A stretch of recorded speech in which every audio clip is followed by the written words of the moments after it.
चलिए आगे की क्वेश्चन सॉल्व करते हैं। Sample paper class 12 accountancy sample paper 1 का पार्ट ए कंप्लीट हो गया था, पार्ट बी करना है। ठीक है, चलिए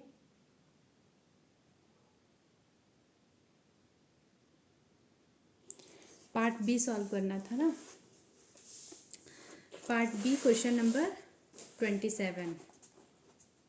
ठीक है, चलिए From the following information, you are required to calculate cost of material consumed, opening inventory of material 30 lakh, opening stock in trade 8 lakh, material purchase 1 crore, purchase of stock in trade 60 lakh, closing inventory of material 10 lakh and closing inventory of stock 6 lakh. Calculate करना है हमें cost of material consumed. ठीक है, cost of material consumed करना है calculate. तो cost of material consumed का formula है part B sample paper 1 part B question number 27। Cost of material consumed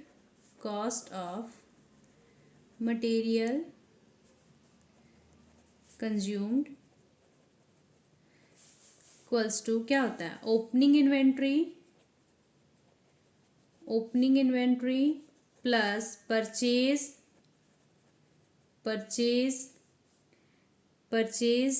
plus closing inventory. Opening inventory plus purchases minus closing inventory. ठीक है, क्या होता है मटेरियल कंज्यूम्ड, कितना मटेरियल यूज हुआ अभी तक। तो जो ओपनिंग था, कुछ बैलेंस शीट में ओपनिंग होगा, और जो खरीदे वो दोनों को जोड़ दो और कितना लास्ट में बचा रह गया उसको घटा देंगे तो पता चल जाएगा कि कितना हम लोग कंज्यूम कर लिए, कितना हम लोग खपत कर लिए, कितना हम लोग ख़त्म कर दिए। ठीक है, कितना मटेरियल यूज्ड हो गया हमारे मैन्युफैक्चरिंग यूनिट में। ठीक है, तो स्टॉक इन ट्रेड जो दिया है वो यहाँ से रिलेटेड नहीं है, ये क्वेश्चन कंफ्यूज करने के लिए दिया है। तो जो वैल्यू हमें चाहिए सिर्फ opening inventory plus purchases minus closing inventory. Opening inventory देखना है, स्टॉक इन ट्रेड नहीं देखना है। ओपनिंग इन्वेंट्री का वैल्यू है 30 लाख। ठीक है, प्लस परचेजेस का वैल्यू है 1 करोड़ माइनस क्लोजिंग इन्वेंट्री का वैल्यू है 10 लाख। ठीक है, क्या होगा, प्लस माइनस कर दे 1 लाख, 1 करोड़ 20 लाख हो जाएगा, 1 करोड़ 20 लाख 1 2। ठीक है, option B is correct. Okay, option B is correct, option B. चलिए इसमें एक और का क्वेश्चन है, इसी में से और 27 का और है, ग्रॉस प्रॉफिट। देखो क्वेश्चन 27 का और है, gross profit of a firm is 9 lakh and revenue from operation sales होता है। ठीक है, what will be the gross profit ratio क्या होगा। अब हमें ग्रॉस प्रॉफिट पता, ग्रॉस प्रॉफिट रेशियो चाहिए, ग्रॉस प्रॉफिट रेशियो चाहिए। जो रेशियो चाहिए ग्रॉस प्रॉफिट लिखो। ग्रॉस प्रॉफिट किस में निकलता है, सेल्स में। सेल्स फ्रॉम ऑपरेशन या सिर्फ सेल्स लिखेगा चल जाएगा, मल्टीप्लाई 100। ग्रॉस प्रॉफिट का अमाउंट दे रखा है ये लोग 9 लाख दे रखा है, और सेल्स का वैल्यू दे रखा है 27 लाख, मल्टीप्लाई 100। ठीक है, ये सारा कट गया इन 3, 100/3 इक्वल्स टू 33.3%। ठीक है, 33.3%। Option C is correct. ठीक है, चलिए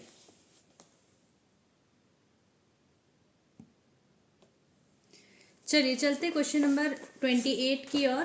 क्वेश्चन नंबर 28, बैलेंस शीट दिया हुआ, liabilities borrowing 10% debenture, trade payable, short term provision, inventory, trade receivable, cash and cash equivalent. Additional information, 50% of the debenture are repaid by issuing shares amounting ₹3 lakh।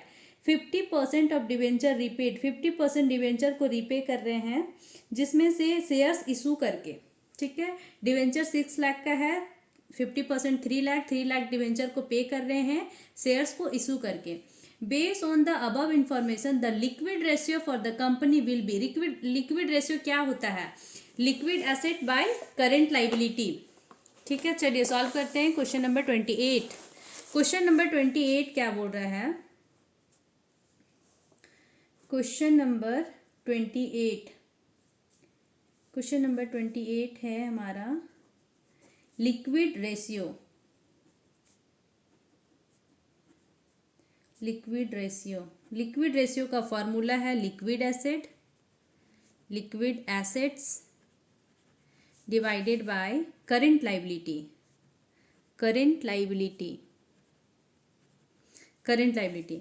Current assets होता है उसमें से कुछ liquid asset होता है, liquid asset वो होता है जिसको तुरंत कैश में कन्वर्ट किया जा सकता है। ठीक है, जिसमें होता है trade receivable, trade receivable, cash and cash equivalent, वो तो कैश ही है। लिक्विड एसेट होता है trade receivable and cash and cash equivalent, जिसको कैश में तुरंत बदल सकते हैं। तो हमारा है trade receivable cash and cash equivalent 360 plus 91200। Current liability क्या क्या है, 10% डिबेंचर लॉन्ग टर्म है, trade payable short term provision दोनों करंट लाइबिलिटी है, दोनों करंट लाइबिलिटी को ऐड करो 9,36,000 प्लस 24,000। ठीक है, ये हमारा आ गया 451,200 by 96,000 equals to 0.47:1। Option B is correct, option B is correct. Okay, liquid asset, current ratio का फॉर्मूला पता होता है current asset by current liability, उसी तरह लिक्विड एसेट निकालने बोला है तो लिक्विड एसेट को लेंगे जिसको कैश में तुरंत कन्वर्ट कर सकते हैं, तुरंत कन्वर्ट कर सकते हैं कैश में, उसको लिक्विड एसेट बोलते हैं। तो जो करंट एसेट्स था वो ट्रेड रिसीवेबल और कैश एंड कैश इक्विवेलेंट ही यहाँ आएगा, इन्वेंट्री को तुरंत कैश में नहीं बदल सकते हैं। ठीक है, और करंट लाइबिलिटी में जितना करंट लाइबिलिटी आएगा वो लेना है, यहाँ पे डिवेंचर लॉन्ग टर्म होता है। ठीक है, तो लॉन्ग टर्म है, हर जगह डिवेंचर लॉन्ग टर्म होता है, तो करंट एसेट करंट लाइबिलिटीज में इसको कंसीडर नहीं करेंगे। चलिए क्वेश्चन नंबर 29, क्वेश्चन नंबर 29 बनाते हैं। क्या बोल रहा है, which of the following is a non operating income, कौन सा है जो नॉन ऑपरेटिंग इनकम नहीं है, dividend received by an investment company, investment company dividend receive कर रही है, ये उसका ऑपरेटिंग इनकम है, non operating income. Premium received by an insurance company, premium receive हो रही है, इंश्योरेंस कंपनी का काम ही है प्रीमियम लेना, तो वो उसका ऑपरेटिंग इनकम है। Revenue from sale in a trading concern, तो ये भी इसका ऑपरेटिंग इनकम है। Profit on the sale of used plant, used plant in manufacturing company, manufacturing company में जो प्लांट को यूज कर लिए हैं उसको बेचना, जैसे कि प्लांट कभी खरीदा होगा 20 लाख का, वो यूज करते करते 5-6 साल 10 साल हो गया, अब वो यूज में नहीं आ रहा, उस प्लांट को बेच रहे हैं, और बनाने का काम उस प्लांट से हम लोग कोई गुड्स बना रहे थे, कोई प्रोडक्ट को बना रहे थे, वो हमारा मेन ऑपरेटिंग बिजनेस था।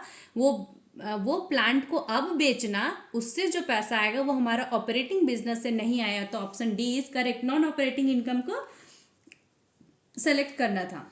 ठीक है, ऑप्शन डी इज करेक्ट। 29 का और, which of the following is highly liquid investment, highly liquid investment क्या है, जो कैश इक्विवेलेंट है, कैश और कैश इक्विवेलेंट है। ऑप्शन बी देखो, कैश कैश कन्वर्टिबल, कन्वर्टिबल नहीं, cash and cash equivalent, cash equivalent ये शॉर्ट टर्म इन्वेस्टमेंट नहीं, ऑप्शन बी इज करेक्ट, केवल cash equivalent, cash and cash equivalent होगा। ठीक है, चलिए question number 30, which of the following is not an financing cash flow, financing cash flow नहीं है। Issue of debenture, issue करे तो ये फाइनेंसिंग एक्टिविटी ही है। Dividend paid on equity shares amounting, dividend pay करना financing activity. Purchase of investment for इतना cash, purchase of investment ये इन्वेस्टमेंट एक्टिविटी है, फाइनेंसिंग एक्टिविटी नहीं, option C is correct. Name any, question number 31, name any 3 item that can be disclose under non current investment, non current investment मतलब non current asset, non current investment में 3 ऐसा item को लिखना है the item that can be disclosed under non current investment are investment in equity, investment in mutual fund, investment in debenture, investment in property. जो long duration के लिए ऐसा investment का नाम लिखो जो 1 साल से ज़्यादा, 12 महीना से ज़्यादा के लिए है।